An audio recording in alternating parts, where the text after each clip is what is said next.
Hi guys, this is chapter 3 of City of Ember. So go ahead and open your book to page 40 and read along with me. The chapter is called Under Ember. That morning, Dune had arrived at the pipeworks full of anticipation. This was the world of serious work at last, where he would get a chance to do something useful. What he learned in school and from his father and from his own investigations, he could put it all to good purpose now. He pushed open the heavy pipeworks door and stepped inside. The air smelled strongly of dampness and moldy rubber, which seemed to him a pleasant, interesting smell. He strode up a hallway where yellow slickers, hung from pegs on the wall. At the end of the hallway was a room full of people, some of them sitting on benches and pulling on knee-high rubber boots, some struggling into their slickers, some buckling on tool belts. A raucous clamor filled the room. Dune watched from the doorway, eager to join in, but not sure what to do. After a moment, a man emerged from the throng. He thrust out a hand. "Lister Monk, Pipeworks Director," he said. "You're the new boy, right? What size feet do you have? Large, medium, or small?" "Medium," said Dune, and Lister found him a slicker and a pair of boots. The boots were so ancient that their green rubber was cracked all over, as if covered with spider webs. He gave Dune a tool belt, too, in which were wrenches and hammers, spools of wire and tape, and tubes of some sort of black goop. "You'll be in Tunnel 97 today," Lister said. "Arlen Frohl will go down with you and show you what to do." He pointed at a short, delicate-looking girl with a white blonde braid down her back. "She may not look like an expert, but she is." Dune buckled his tool belt around his waist and put on his slicker, which, for some reason, smelled like sweaty feet. "This way," said Arlen without saying hello or smiling. She wove through the crowd of workers to a door marked stairway and opened it. Stone steps led so far down that Dune couldn't see the end of them. On either side was a sheer wall of dark reddish stone glistening with dampness. There was no railing. Along the ceiling ran a single wire from which a light bulb hung every few yards. Water stood in shallow pools on each stair, in the hollow worn into the stones by years of footsteps. They started down. Dune concentrated on his feet. The clumsy boots made it hard not to stumble. As they went deeper, he began to hear a low roar. So low, he seemed to hear it more with his stomach than his ears. It grew louder and louder. Was it a machine of some kind? Maybe the generator? We do know he wanted to find out about the generator. He wanted to see it, remember? The stairway came to an end at the door marked Main Tunnel. Arlen opened it, and as they stepped through, Dune realized that the sound he had been hearing wasn't a machine. It was the river. He stood still, staring. Like most people, he had never been really sure what a river was, just that it was water that somehow flowed on its own. He'd imagined it would be like the clear, narrow stream that came out of the kitchen faucet, only bigger, and horizontal instead of vertical. But this was something entirely different. Not a stream of water, but endless tons of it pouring by. Wide as the widest street in Ember, churning and dipping and swirling, the river roared past, its turbulent surface like black liquid glass, scattered with flecks of light. Dune had never seen anything that moved so fast, and he had never heard such a thunderous, heart-stopping roar. The path they stood on was about 6 feet wide and ran parallel to the river, for farther than Dune could see in both directions. In the wall along the path were openings that must lead, Dune thought, to the tunnels that branched everywhere below the city. A string of lights, like the one in the stairway, hung high up against the arched ceiling. Dune knew he was standing beneath the north edge of Ember. In school, you were taught to remember the directions this way. North was the direction of the river. South was the direction of the greenhouses. East was the direction of the school, and west was the direction left over, having nothing in particular to mark it. All the pipeworks tunnels branched off from the main tunnel to the south toward the city. Arlen leaned toward Dune and shouted into his ear. "First we'll go to the beginning of the river," she said. She led him up the main tunnel for a long way. They passed other people in yellow slickers, who greeted Arlen with a nod and glanced curiously at Dune. After 15 minutes or so, they came to the east edge of the pipeworks, where the river surged up from a deep chasm in the ground, churning so violently that its dark water turned white and filled the air with spray that wet Dune's face.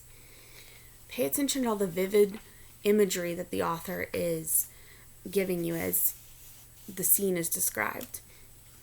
Really gives you a clear picture in your head of what he's experiencing. In the wall to their right was a wide double door. "See that door right there?" Arlen shouted, pointing. "Yes," Dune shouted back. "That's the generator room. Can we go in?" "Of course not," said Arlen. "You have to have special permission." She pointed back down the main tunnel. "Now we'll go to the end of the river," she said. She led him back, past the stairway door, all the way to the west edge of the pipeworks. There, the river flowed into a huge opening in the wall and vanished into darkness. "Where does it go?" Dune asked. Arlen just shrugged. "Back into the ground, I guess. Now let's find Tunnel 97 and get to work." She pulled a folded piece of paper from her pocket. "This is the map," she said. "You have one in your pocket, too. You have to use the map to find your way around in here."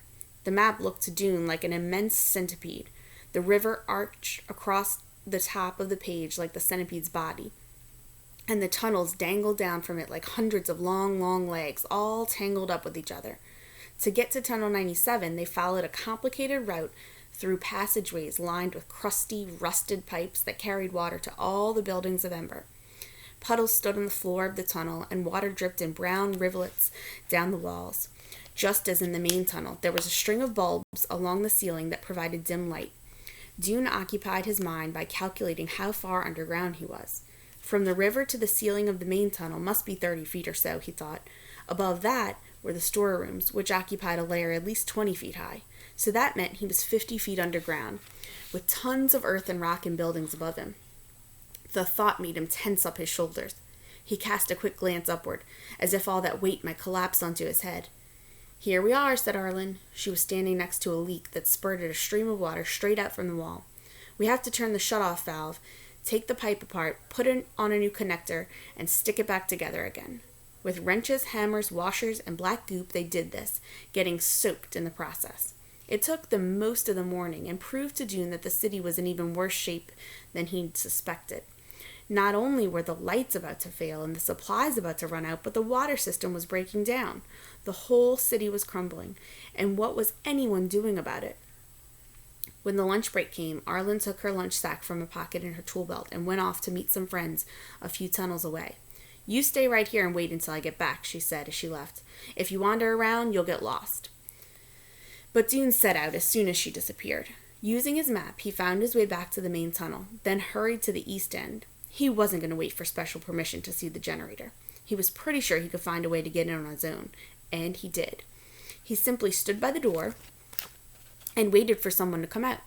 Quite soon, a stout woman carrying a lunch sack pushed open the door and walked away. She didn't notice him. Before the door could close again, Dune slipped inside. Such a horrendous noise met him that he staggered backwards a few steps. It was an ear-splitting, growling, grinding, screaming noise, shot through with a hoarse, rackety-rackety sound, and underscored with a deep chugga-chugga-chugga. Notice the literary device, the figurative language that's used here. Remember onomatopoeia, rackety-rackety, and chugga-chugga-chugga. Dune clapped his hands over his ears and stepped forward. In front of him was a gigantic black machine, 2 stories high. It was vibrating so hard it looked as if it might explode any second. Several people wearing earmuffs were busy around it. None of them noticed him come in. He tapped one of them on the shoulder, and the person jumped and whirled around. He was an old man, Dune saw, with a deeply lined brown face. "I want to learn about the generator," Dune screamed, but he might as well have saved his breath. No one could be heard in the uproar. The old man glared at him, made a shooing motion with his hand, and turned back to work. Dune stood and watched for a while. Beside the huge machine were ladders on wheels that the workers pushed back and forth and climbed up on to reach the high parts. All over the room, greasy-looking cans and tools littered the floor. Against the walls stood big bins holding every kind of bolt and screw and gear and lever and rod and tube, all of them black with age and jumbled together. The workers scurried between the bins, and the generator simply stood and watched the thing shake. After a few minutes, Dune left. He was horrified. All his life, he had studied how things worked. It was one of his favorite things to do. He could take apart an old watch and put it back together exactly as it had been. He understood how the faucets in the sink worked. He'd fixed the toilet many times. He made a wheeled cart out of the parts of an old armchair. He even had a hazy idea of what was going on in the refrigerator. He was proud of his mechanical talent. There was only one thing he didn't understand at all, and that was electricity. What was the power that ran through the wires and into the light bulbs? Where did it come from? He had thought that if he could just look at the generator, he would have the clue he needed. From there, he could begin to work on a solution that would keep the lights of Ember burning. But one glimpse of the generator showed him how foolish he was. He'd expected to see something whose workings he could understand. A wheel turning, a spark being struck, some wires that led from one point to another. But this monstrous roaring thing, he wondered if anyone understood how it worked. It looked as if all they were doing was trying to keep it from falling apart. As it turned out, he was right.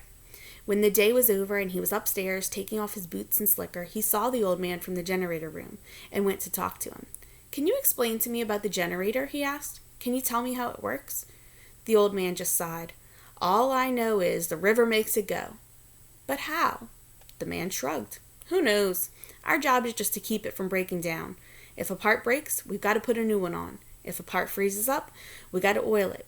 He wiped his hand wearily across his forehead, leaving a streak of black grease.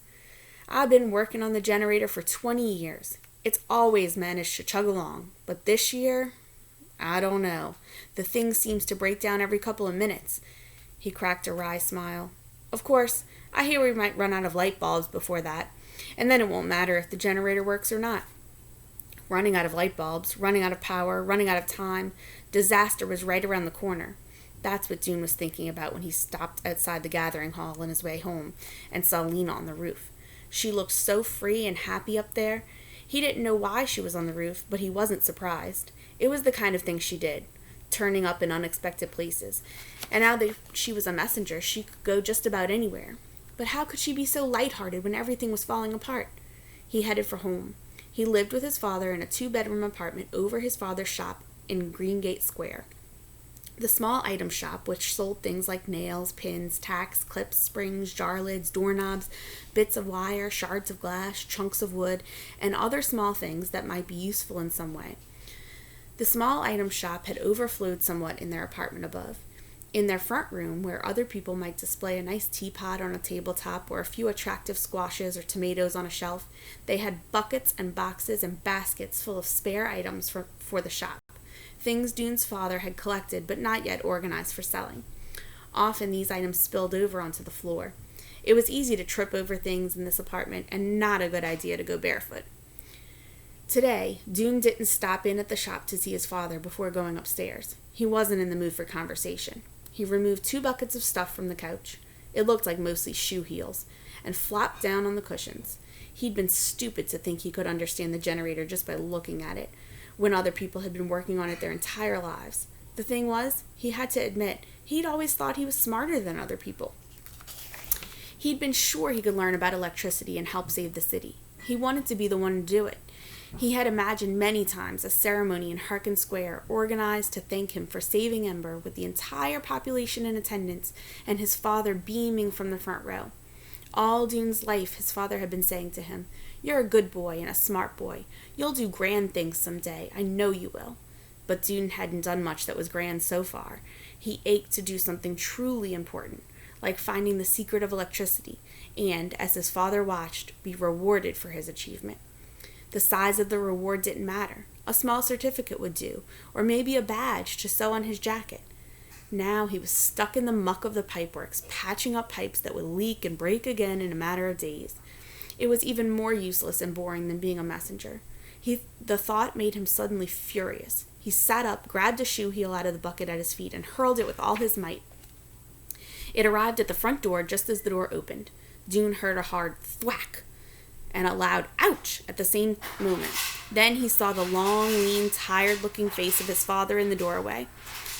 Dune's anger drained away. "Oh, I hit you, Father. I'm sorry."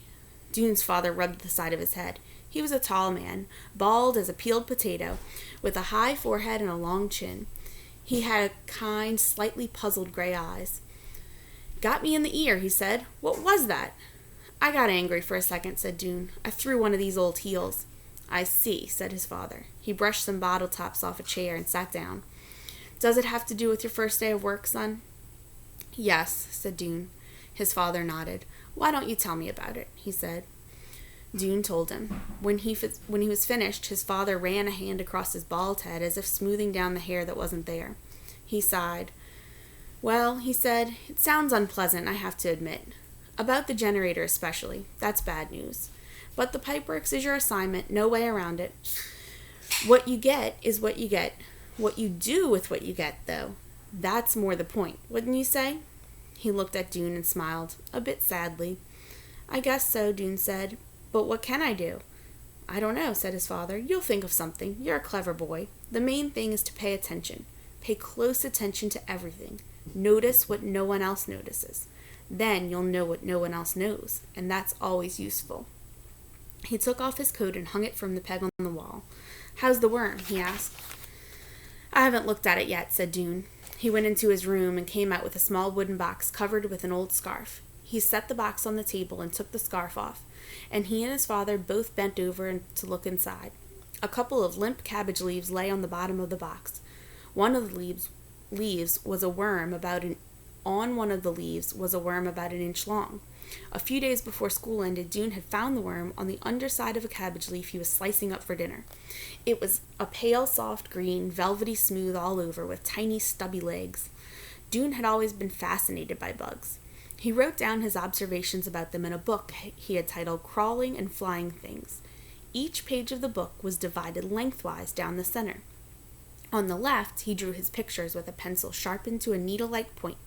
Moth wings with their branching patterns of veins, spider legs which had minute hairs and tiny feet like claws, beetles with their feelers and their glossy armor. On the right, he wrote what he observed about each creature. He noted what it ate, where it slept, where it laid eggs, and, if he knew, how long it lived. This was difficult with fast-moving creatures like moths and spiders. To learn anything about them, he had to catch what glimpses he could as they lived their lives out in the open. If he put them in a box, they scrambled around for a few days and then died. This worm, though, was different. It seemed perfectly happy to live in the box Dune had made for it. So far, it did only 3 things. Eat, sleep, it looked like it was sleeping, though Dune couldn't tell if the worm closed its eyes, or even if it had eyes, and expel tiny black poop balls. That was it. I've had it for 5 days now, said Dune. It's twice as big as it was when I got it. It's eaten 2 square inches of cabbage leaf. You're writing all this down? Dune nodded. Maybe, said his father, you'll find some interesting new bugs in the pipeworks. Maybe, said Dune. But to himself he said, no, that's not enough. I can't go plodding around in the pipeworks, stopping up leaks, looking for bugs, and pretending there's no emergency. I have to find something important down there. Something that's going to help. I have to. I just have to. So as we finish up chapter 3, we've learned a good bit so far about 2 of the characters, both Lena and Dune. So it would be maybe a good idea if you have a few minutes to jot down, remember to describe a character, we use their thoughts, words, and actions. So what are some thoughts, words, and actions that we've read about for Dune, and how might we be able to describe him, or what inferences can we make about him based on those thoughts, words, and actions? And then what details do we know about Lena? What have her thoughts, words, and actions been? We know a lot about what they say is important to them, what they feel drawn to do, what they feel happiest doing, what they want, what they're afraid of. So all those things are really important ways that we can help ourselves learn about a character, and then watch that character as they grow throughout the book. So those would be good notes to jot down right now as we're beginning this book, and then watch as that character progresses through the chapters as we read.